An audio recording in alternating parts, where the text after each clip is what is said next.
Hello student, as we already discussed about the syllabus, now we are starting our syllabus. I will take your unit number 4. In unit number 4, we are start today unit number 4B, that is chemical kinetics.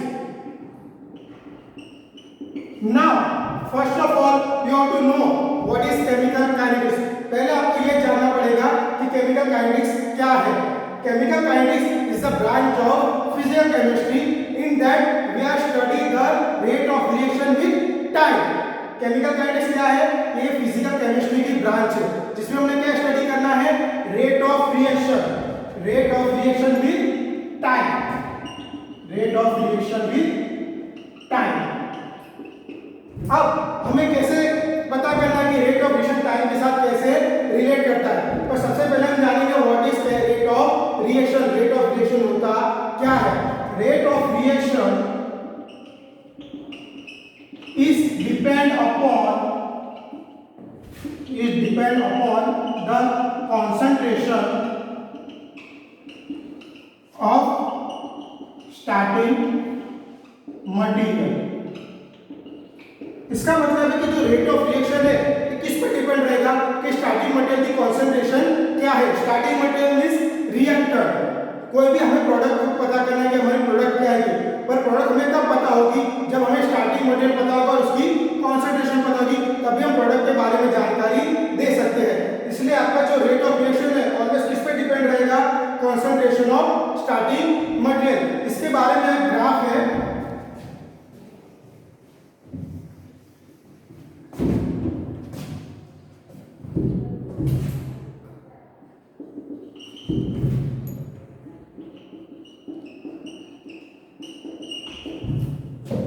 Rate of reaction के बारे में graph है और graph की हम बात करें तो स्टार्टिंग में हमने ली है concentration of reactor. Concentration of reactor अभी क्या है? कंसंट्रेशन रिएक्टर की क्या है? एकदम हाई है. और जैसे जैसे हम रिएक्शन स्टार्ट करेंगे तो क्या होगा? जो रिएक्टर है उसकी कंसंट्रेशन क्या होगी? डिक्रीज होगी. और जो प्रोडक्ट की कंसंट्रेशन स्टार्टिंग में क्या थी? 0. प्रोडक्ट की कंसंट्रेशन स्टार्टिंग में क्या है? 0. जैसे जैसे टाइम बढ़ेगा क्या होगा? रिएक्टेंट की कंसंट्रेशन घटेगी, पर साथ में प्रोडक्ट की कंसंट्रेशन में क्या होगा? इंक्रीज होगा. तो यहां पर प्रोडक्ट की कंसंट्रेशन क्या होगी? अब इंक्रीज होगी. यानी जैसे जैसे हमारा रिएक्शन आगे चलेगा वैसे वैसे क्या होगा? रिएक्टेंट की कंसंट्रेशन घटेगी और प्रोडक्ट की कंसंट्रेशन बढ़ेगी. So your rate of reaction is always depend upon the concentration of starting material. यदि हमारे पास रिएक्टेंट की कंसंट्रेशन हमें पता है तो ही हम प्रोडक्ट के बारे में कुछ माहिती दे सकते हैं, अदरवाइज हम कोई भी माहिती दे सकते नहीं है. तो इसी पे आपका पूरा रेट ऑफ रिएक्शन डिपेंड है. अब इसके बाद आता है रेट कांस्टेंट के. रेट कांस्टेंट के. नाउ व्हाट इज के? रेट कांस्टेंट अब fraction of amount of reactant convert into product at particular time interval, that is known as rate constant K. इसका मतलब क्या है कि कोई रिएक्टेंट की पर्टिकुलर अमाउंट है, रिएक्टेंट की पर्टिकुलर अमाउंट है जो एक पर्टिकुलर टाइम पीरियड में प्रोडक्ट में कन्वर्ट हो जाती है, उसे हम क्या कहते हैं? Rate constant K. जैसे मैंने कोई रिएक्टेंट लिया है, उसकी कंसंट्रेशन है 70. अब 70% है, एक पर्टिकुलर टाइम यानी 10 मिनट मैंने इसका रिएक्शन किया और 10 मिनट में ये रिएक्टेंट कितना हो गया? तो आपका 40%. Reactant convert into 40%. तो हमारी प्रोडक्ट कितनी बनी?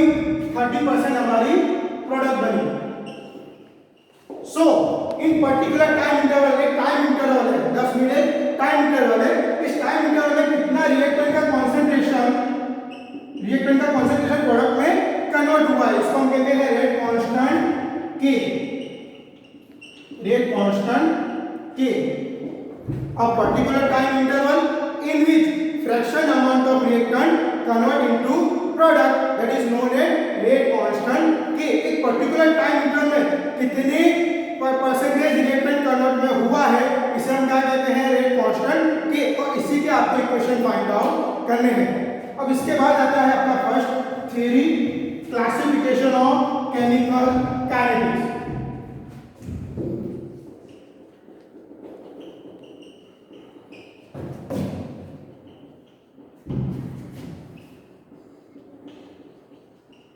Classification of chemical kinetics. ये आपका 7 मार्क का क्वेश्चन है, एग्जाम में पूछा जाता है कि what is chemical kinetics and explain the classification of chemical kinetics. So chemical kinetics is divided into two parts, molecularity and order of reaction। जो केमिकल काइनेटिक्स है दो पार्ट में डिवाइड है, molecularity and order of reaction. Now what is molecularity?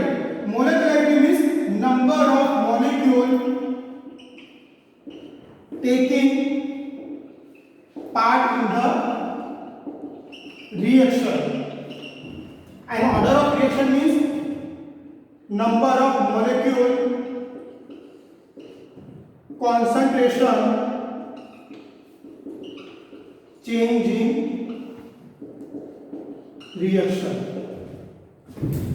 Molecularity का meaning क्या है कि कितने मॉलिक्यूल रिएक्शन में पार्ट लेते हैं, और ऑर्डर ऑफ रिएक्शन का मतलब क्या है कितने मॉलिक्यूल की कॉन्सेंट्रेशन रिएक्शन में चेंज होती है। दोनों में डिफरेंस क्या है कि इसमें मोलिकुलरिटी में कितने मॉलिक्यूल पार्ट लेते हैं, जबकि ऑर्डर ऑफ रिएक्शन में कितने मॉलिक्यूल की कॉन्सेंट्रेशन में चेंजेस होता है, वो आपका मेन डिफरेंस है। और अब इन दोनों के भी तीन पार्ट है, मोलिकुलरिटी के 3 पार्ट है,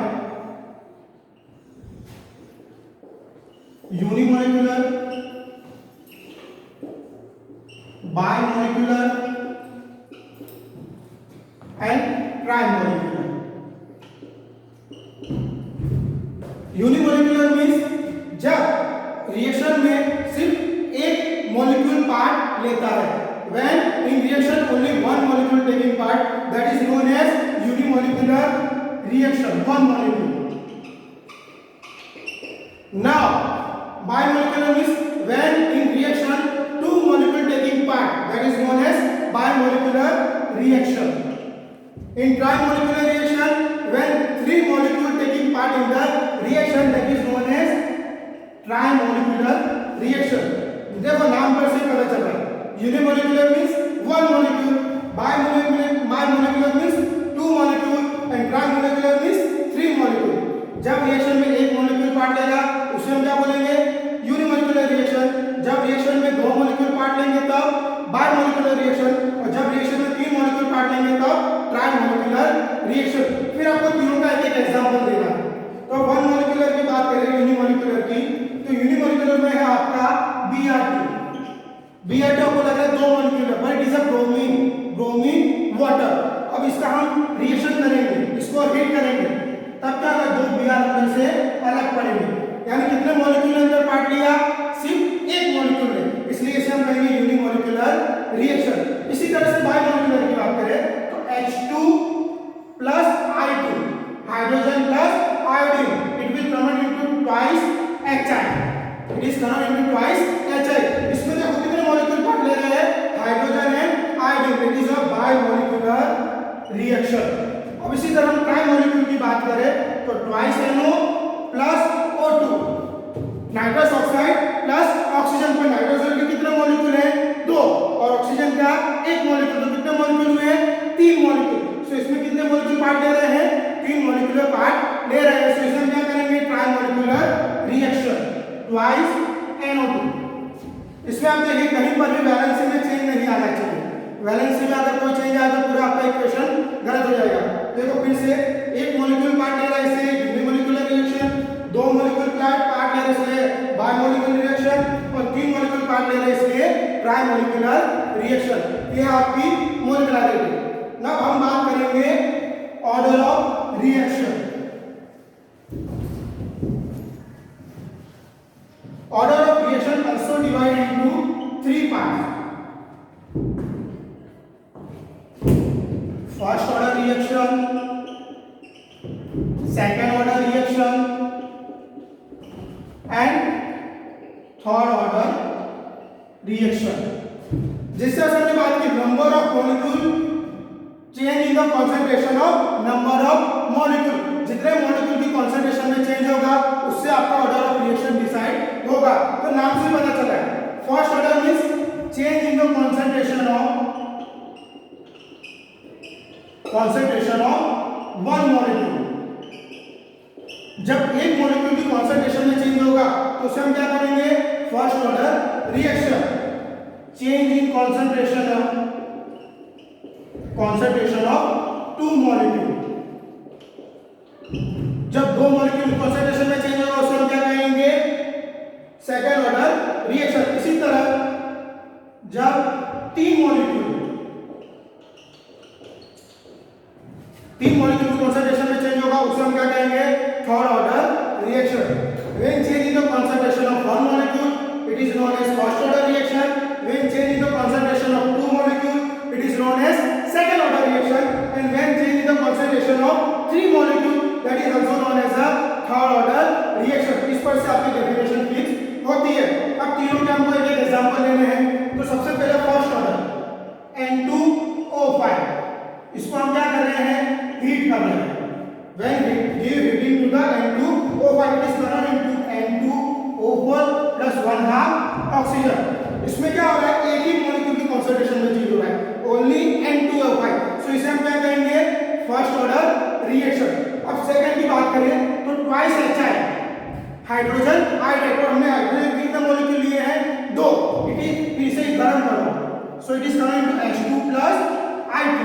तो यहाँ पर क्या हुआ, हाइड्रोजन किसमें कन्वर्ट हो गया, हाइड्रोजन एंड आयोडीन। तो कितने मॉलिक्यूल कॉन्सेंट्रेशन चेंज हुई, दो मॉलिक्यूल। तो इसे हम क्या कहेंगे, सेकंड ऑर्डर रिएक्शन।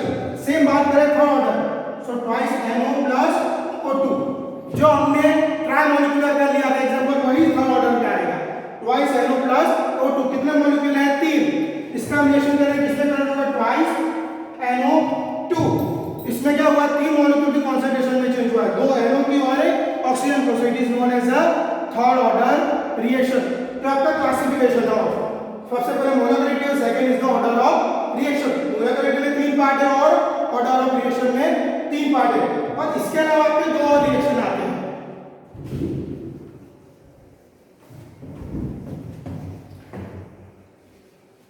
एक है आपका zero order reaction and second is the pseudo unimolecular reaction। Zero order reaction and pseudo unimolecular reaction। अब जीरो ऑर्डर की बात करें, जीरो ऑर्डर इससे हमें पता चल रहा है कि कॉन्सेंट्रेशन पे डिपेंड रहेगा नहीं। The reaction which is taken naturally, जो रिएक्शन नेचुरली होती है उसको हम क्या कहते हैं, जीरो ऑर्डर रिएक्शन। उसमें आपका जो रिएक्शन है वो कॉन्सेंट्रेशन के मॉलिक्यूल पर डिपेंड रहेगा नहीं। उसका एग्जांपल है H2 plus twice Cl, H2 plus twice Cl, sunlight और UV light, it is used twice HCl। देखिए इसमें क्या हो रहा है, जो आपका टोटल रिएक्शन है किस पे डिपेंड है, सनलाइट और यूवी लाइट। जो रिएक्शन में सनलाइट और यूवी लाइट अपनी कितनी आप देंगे उसके ऊपर आपका पूरा रिएक्शन डिपेंड रहेगा। इसमें कॉन्सेंट्रेशन पर डिपेंड रहता नहीं है। इसे हम क्या करेंगे, zero order reaction. Zero order reaction, the reaction which is not depend upon the concentration. जो रिएक्शन कॉन्सेंट्रेशन पर डिपेंड नहीं रहती उसे हम क्या कहते हैं, zero order reaction. It is depend upon the natural side कि कौन सी चीज के रिएक्शन हो रहा है। इसमें किसमें हो रहा है, सनलाइट और यूवी लाइट। अब जितने प्रमाण में सनलाइट या यूवी लाइट देंगे उतना आपका रिएक्शन होगा, बाकी का रिएक्शन होगा नहीं। तो ऐसे रिएक्शन हम क्या कहेंगे, जीरो ऑर्डर रिएक्शन। बात करते हैं pseudo unimolecular reaction। pseudo unimolecular reaction means according to molecularity reaction is the bimolecular reaction, but according to order of reaction it is a first order reaction, that is known as pseudo unimolecular reaction। देखो इसका मतलब क्या है, according to molecularity it is a bimolecular, but according to order of reaction it is a first order reaction। आगे हमने example देखे तो कैसा था कि यूनिमोलिकुलर फर्स्ट मॉलिक्यूलर सेम था, bimolecular second order reaction same था और trimolecular third order reaction same था। पर इसमें क्या लिखा है कि according to molecularity reaction is bimolecular.